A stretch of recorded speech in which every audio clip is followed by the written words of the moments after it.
Praise the lord. దేవుని నామానికి మహిమ కలుగును గాక. ఆమేన్. ప్రభు అయిన యేసుక్రీస్తు నామం పేరిట అందరికీ కూడా శుభాలండి. బాగున్నారా అందరూ? పరిశుద్ధ గ్రంథం నుంచి యోహాను సువార్త 15వ అధ్యాయము 1వ వచనం నుంచి 8వ వచనం వరకు గల వాక్య భాగము. యేసుక్రీస్తు ద్రాక్షావల్లితో పోల్చుకుంటూ తన శిష్యులకు ఇచ్చినటువంటి సందేశము. దీన్నే ద ఫేర్వెల్ ఆఫ్ సెర్మన్. యేసుక్రీస్తు తెల్లవారితే అప్పగించబడతాడనగా తన శిష్యులకు తన హృదయంలో నుంచి విలువైన ప్రశస్తమైన మాటల్ని అందించడం అనేది ఈ యొక్క యోహాను సువార్త 15వ అధ్యాయంలో కనబడుతూ ఉంటుంది. ఆయన మాట్లాడిన మాట యోహాను సువార్త 15వ అధ్యాయం 1వ వచనం. నేను ద్రాక్షావల్లిని, నా తండ్రి వ్యవసాయకుడు. నాలో ఫలింపని ప్రతి తీగెను ఆయన తీసి పారవేయను. ఫలించు ప్రతి తీగె మరి ఎక్కువగా ఫలింపవలెనని దానిలోని పనికిరాని తీగెలను తీసివేయను. I am the true vine. ఈ యొక్క ద్రాక్షావల్లితో యేసుక్రీస్తు ప్రభుల వారు పోల్చుకోవడము. యేసుక్రీస్తు ప్రభుల వారు భూమి మీద ఉన్నప్పుడు తన తండ్రి యొక్క చిత్త ప్రకారము ఈ భూమి మీదకు వచ్చి శరీరుడిగా, దీన్నే ఇన్కర్నేషన్ అని అంటారు, దేవుని యొక్క సంపూర్ణ తత్వమును, మానవుని యొక్క సంపూర్ణ తత్వమును ఆయన మనకు చూపించాడు.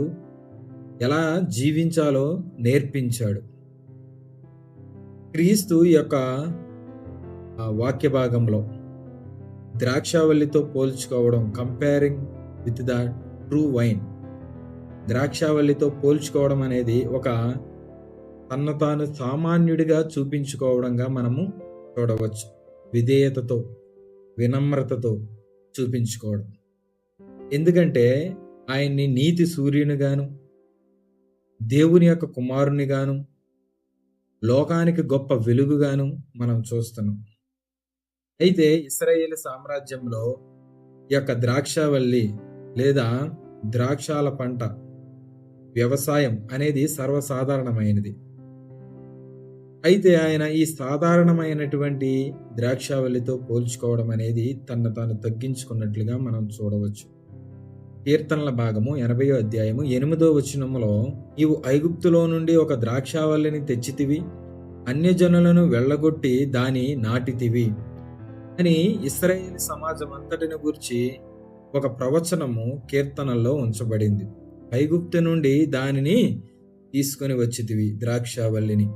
ఇశ్రాయేలు జనాంగాన్ని ఐగుప్తు చెరలో నుండి ఈ యొక్క అరణ్య ప్రదేశము గుండా కనాను దేశాన్ని తీసుకొచ్చి దేవుడు వాగ్దానము చేసినట్లుగా ఈ యొక్క యెరూషలేము కనాను దేశములో తన యొక్క 12 గోత్రాల ప్రజలని స్థాపించడానికి చెప్పబడింది. సరే, క్రీస్తు ద్రాక్షావల్లిగా ఉన్నాడు అని అన్నప్పుడు దీనిని మనము ఇంకొక దానికి యాప్ట్గా మనం చూడవచ్చు. అంటే దాని అర్థము సంఘానికి గుర్తుగా ద్రాక్షాల పంట లేదా ద్రాక్షావల్లి అనేది సంఘానికి కూడా గుర్తుగా ఉన్నదని చూడవచ్చు. అది దాని నుండి వచ్చు పంట, అది ఆ పండించిన ఆ కర్షకునికి సేద తీరుస్తుంది, తృప్తినిస్తుంది. ఇక్కడ క్రీస్తు మాట్లాడుతూ, నేను నిజమైన ద్రాక్షావల్లిని, ఏ ట్రూ వైన్. నిజమైన ద్రాక్షావల్లి అంటే మనకి యెషయా గ్రంథము 5వ అధ్యాయంలో కూడా దేవుడు నాటినటువంటి ఎత్తైన కొండ మీద ద్రాక్షాల పంట కనబడతా ఉంటుంది. ఆయన ఎంతో శ్రమించి అక్కడ ద్రాక్ష తోటను వేస్తాడు, కానీ అవి కారు ద్రాక్షాలు కాసినట్లుగా చూస్తాం. అవి ఇశ్రాయేలు యొక్క 12 గోత్రాలు, ఇశ్రాయేలీలు అలాగే యోధా వారికి అవి సాదృశ్యముగా ఉన్నట్లుగా చూస్తున్నాం. నేను మంచి ద్రాక్షాలు ఆశించితిని గాని మీరు కారు ద్రాక్ష కాసితిరి. కారు ద్రాక్షాలు చెడ్డ ఫలాలు, మంచి ద్రాక్షావల్లి మేలైన నీతికరమైన శ్రేష్టమైన ఫలాలు. అంటే సత్యము, న్యాయము, నీతిని అనుసరించి నడుచుకునేటువంటి జీవితము, ప్రవర్తన. ఇక్కడ నిజమైన అనేటువంటి పదాన్ని మనం గమనించినట్లయితే ఇది అపవిత్రతను లేదా దేవుని ఎదుట వేషధారతను తీసివేసిన గుణాన్ని ఇది చూపిస్తా ఉన్నది. It is a true wine. నిజమైన ద్రాక్షావల్లిని. దేవుడు ఆశించినట్లుగా ఫలాలను అందించడం, దేవుడు కోరినట్లుగా అది ఫలించడం. ఇంకొకటి, మనము కానా పెండ్లి విందులో కూడా ద్రాక్షారసాన్ని జ్ఞాపకం చేసుకోవచ్చు. అక్కడ విందు యజమాని దగ్గరికి యేసుక్రీస్తు నీటిని నింపిన ద్రాక్షారసాన్ని అద్భుతం చేసి ఆ నీటిని తీసుకెళ్లి ఇచ్చినప్పుడు అది ద్రాక్షారసంగా మారి దానిని త్రాగినప్పుడు మనం గమనించవచ్చు ఆ విందు యజమాని అన్న మాటలు. అందరూ మొదట్లో మంచి రసం పోస్తారు, ద్రాక్షారసము. జనాలు మత్తులైనప్పుడు జబ్బు రసం పోస్తారు లేదా చెడిపోయినది ఇస్తారు. కానీ నీవు చివరి వరకు కూడా శ్రేష్టమైనది ఇచ్చావు. అంటే మొదటి దానికన్నా చివరిది, విందు ఆరంభంలో ఇచ్చిన దానికన్నా విందు ముగింపులో ఇచ్చినటువంటి ద్రాక్షారసం మరింత శ్రేష్టంగా కనపడినట్లుగా అక్కడ చూస్తున్నాం. ఈ ద్రాక్షారసము మొదటిది చివరిది అని అన్నప్పుడు మనం ఒకటి జ్ఞాపకం చేసుకోవాలి.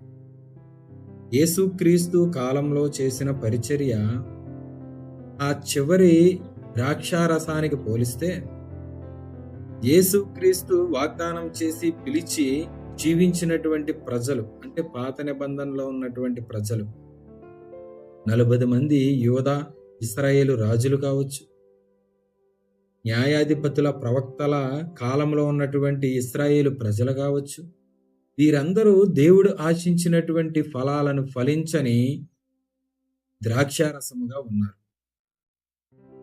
కానీ చివరి కాలంలో అన్ ఎండ్ ఎరా, మెస్సయానిక్ సిగ్నిఫికెన్స్, మెస్సయ్య వచ్చినప్పుడు ఆయన ద్వారా అందించబడే ఫలాలు, ఆయన ద్వారా జరిగే కార్యాలు అవి ఎలా ఉన్నాయంటే చివరిలో పోసిన శ్రేష్టమైన ద్రాక్షారసములాగా అవి ఉన్నాయి. ఇక్కడ మనం అదే గమనించాలి. నేను నిజమైన ద్రాక్షావల్లిని అని అన్నప్పుడు ద్రాక్షావల్లికి ఉన్నటువంటి ఒక మంచి గుణం, దాని కొమ్మలను, దాని యొక్క చిగురులను అది ఎక్స్పాండ్ చేస్తూ ఉంటుంది. చుట్టూ ఉన్న వస్తువు ఏదైనా దానికి అల్లుకుంటూ కూడా తను తాను ఎక్స్పాండబుల్, విస్తరించేలా చేసుకుంటుంది.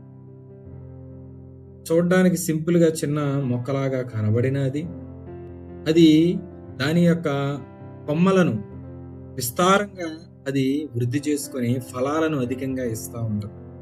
చుట్టూ ఉన్న ప్రదేశాన్ని అల్లుకుంటూ, అది చెట్టైనా, పందిరైనా, గోడైనా, మరే ఇతర వస్తువు మీదనైనా అది అల్లుకుంటూ వెళ్ళి అధికంగా ఫలిస్తాం. ఇక్కడ యేసుక్రీస్తు పరిచర్యను కూడా మనం చూసినట్లయితే ఆయన చూడడానికి సర్వసాధారణంగా కనపడిన, ఒక వ్యక్తిగా కనపడిన, 11 మంది శిష్యులుగా కనపడిన వారు బూదిగంతముల వరకు వెళ్ళి చేసిన పరిచర్య నిజమైన ద్రాక్షావల్లి పరిచర్య. వాళ్ళ నుంచి వచ్చే ఫలాలు, అంటే ఆ ద్రాక్షావల్లి నుండి వచ్చే ఫలాల యొక్క సారం, ద్రాక్షారసం ఎంతో మాధుర్యమైనటువంటి సంతృప్తిని సమస్త ప్రజలకు అందిస్తూ ఉంది. ఈ రోజున మనం గమనించాల్సింది, తన ప్రజల కోసమే దేవుడు తన యొక్క జీవితాన్ని త్యాగం చేశాడు. అంటే యేసుక్రీస్తు ప్రభుల వారి శిలువ మీద తన రక్తాన్ని చిందించి, ఆ రక్తంలో పాలిభాగస్తులైన మీరు, ఇక్కడ స్పష్టంగా ఆయన చెప్తున్నాడు, నా యందు నిలిచి ఉండి మీ యందు నేను నిలిచి ఉందును. తీగె ద్రాక్షావల్లిలో నిలిచి ఉంటేనే గాని తనంతట తాను ఎలాగూ ఫలింపదో, అలాగే నా యందు నిలిచి ఉంటేనే గాని మీరు ఫలింపరు. అంటకట్టబడి ఉంటారో, ఆ కొమ్మకి అంటకట్టబడి ఉన్నవారు ఖచ్చితంగా ఫలిస్తారు. అదే చెప్తుంది ఇక్కడ ఫలము అనేటువంటిది 2 విధాల మనం జ్ఞాపకం చేసుకోవాలి. దేవునికి ఇష్టమైన జీవితము, శ్రేష్టమైన జీవితము, దేవుడు అనుగ్రహించిన ఆశీర్వాదకరమైన జీవితంగా మనం భావించాలి. ఫలించుట అంటే అభివృద్ధి, విస్తరించడం, భౌతిక ఆశీర్వాదమే కాకుండా ఆత్మీయతలో ఫలింపు.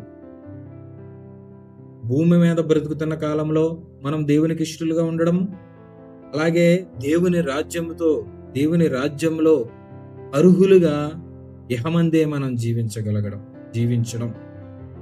దానికి గల మూలం ఏంటంటే ద్రాక్షావల్లితో మనము అంటకట్టబడి ఉండడం. అయితే ఇక్కడ ఇంకొక మాట నేను జ్ఞాపకం చేస్తాను. ఎవడైనా నాయందు నిలిచి ఉండని ఎడల వాడు తీగవలే బయట పారవేయబడి ఎండిపోవును. మనుష్యుడు అట్టి వాటిని పోగు చేసి అగ్నిలో పారవేతురు, అవి కాలిపోవును. ఎవరైతే నా యందు అంటికట్టబడి ఉండరో, అంటే క్రీస్తులో లేని జీవితాలు, అంటే అవిశ్వాసపరమైన జీవితం, పాపభూయిష్టమైన జీవితం, అనైతికతతో నిండిన జీవితం, శరీర వాంఛలతో నిండిన జీవితం, అవి ఏం చేయబడతాయంట? బయట పారవేయబడును. అంటే ఇవి దేవునితో కలిసి జీవించడానికి అర్హత కలిగినటువంటి వారు కారు, అర్హత లేనిటువంటి వారు. ఎండిపోయినవి అని అంటే మనం భావించుకోవాలి, వారి యొక్క జీవితాలలో ఫలాలు లేవు, వారి యొక్క జీవితాలలో క్రియలు లేవు.